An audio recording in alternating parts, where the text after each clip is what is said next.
안녕하십니까. 담덕법률사무소 대표 변호사 박지윤 변호사입니다. 저희가 코인 사건 외에도 또 많이 다루고 있는 사건이 이제 명예훼손, 모욕, 이런 부분들인데요. 그러니까 유튜버 분들이랑 조금 많이 사건을 함께 하고 있는 경우가 많습니다. 어찌됐든 명예훼손이나 모욕에 관해서, 특히 오늘은 모욕에 관해서 좀 다뤄볼 텐데요. 특히나 인터넷상에서 진행되는 정통망법이라고 하죠. 그러니까 사이버 명예훼손이라고 쉽게 불리는 그 사이버 명예훼손이나 어쨌든 명예훼손이나 혹은 모욕이나 이런 부분들에 대해서 악플러들 대처할 때 어떤 것들을 좀 주의하셔야 하는지에 대한 것들을 알려드리려고 합니다. 모욕죄는 친고죄입니다.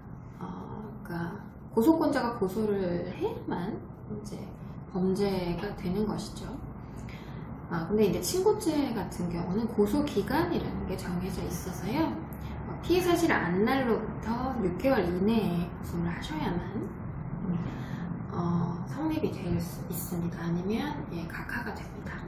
그래서 고소 기간을 잘 숙지를 하시고 지키셔야 하는데, 사이버 명예훼손, 인터넷 악플을 달았다고 하면 대부분이 익명 혹은 아이디 이렇게 악플을 달죠.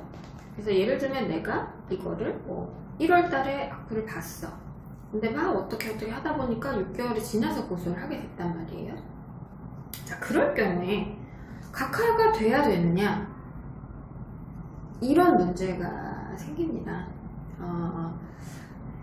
그리고 사이버 명예훼손 같은 경우에는 언제 그 사실을 알았는지 입증하기도 굉장히 어렵죠. 예를 들면 누가 내 앞에서 정말 대놓고 욕을 했어요.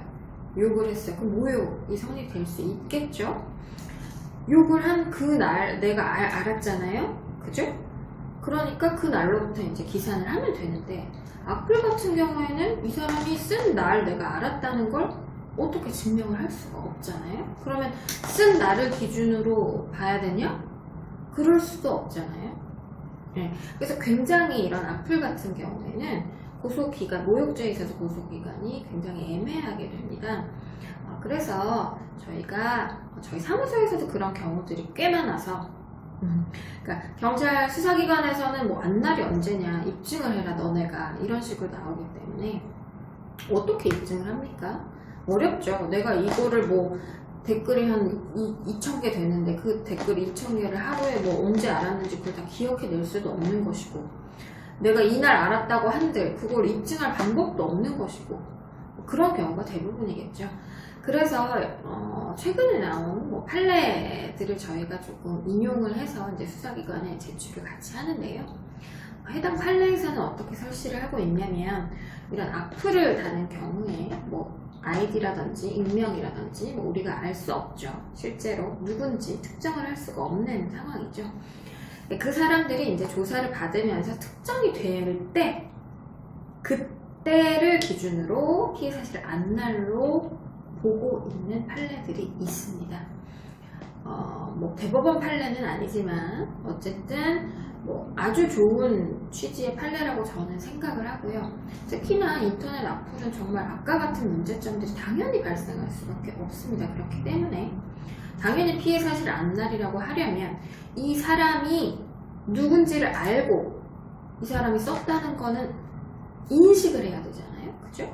그렇기 때문에 이 사람이 특정된 날, 그러니까 IP 추적을 하던 인터넷 사이트에서 개인정보 요청을 하던 해서 이 사람을 실질적으로 이름이나 주소 이런 게 특정이 된 날, 그날을 기준으로 안날로 보고 있습니다. 저희 판례가 그렇습니다. 그렇기 때문에 여러분들도 이런 부분에 좀 애매한 점이 있으시다고 하시면 이런 점들에 관해서 법리적으로 궁금하시다면 저희 사무실 여기에 번호로 문의를 주시면 저희가 충분히 도움을 드릴 수 있도록 하겠고요. 너무나 요새 많은 악플들이 달리고 있습니다. 여러분 악플 자제하시고요. 악플 당하시면 고소 당하실 위험 높습니다. 특히나 이제 유튜버들이나 유명하신 연예인분들은 사람도 많고 인원도 많고 한데 어쨌든 정도가 심하고 너무 사람이 많고 거기에 너무 많은 스트레스를 받으면 고소를 하시는 분들이 왕왕 계시기 때문에 물론 그걸 잘못됐다고 할 수는 없죠. 사실은 악플을 단 것이 잘못된 것이니까요.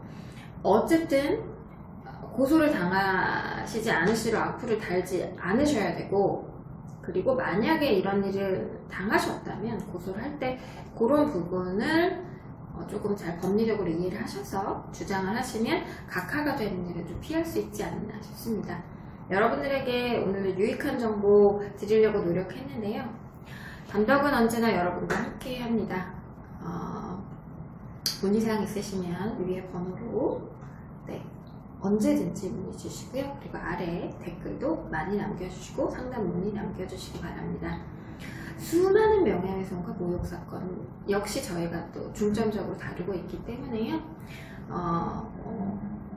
언제든지 문의를 주셔도 여러분들에게 충분히 설득하실 수 있을 만한 답을 드릴 수 있을 것 같습니다. 담덕은 여러분께 항상 열려 있으니까 편안하게 문의 주시기 바랍니다. 오늘도 유익한 영상 되셨으면 좋겠습니다. 고맙습니다.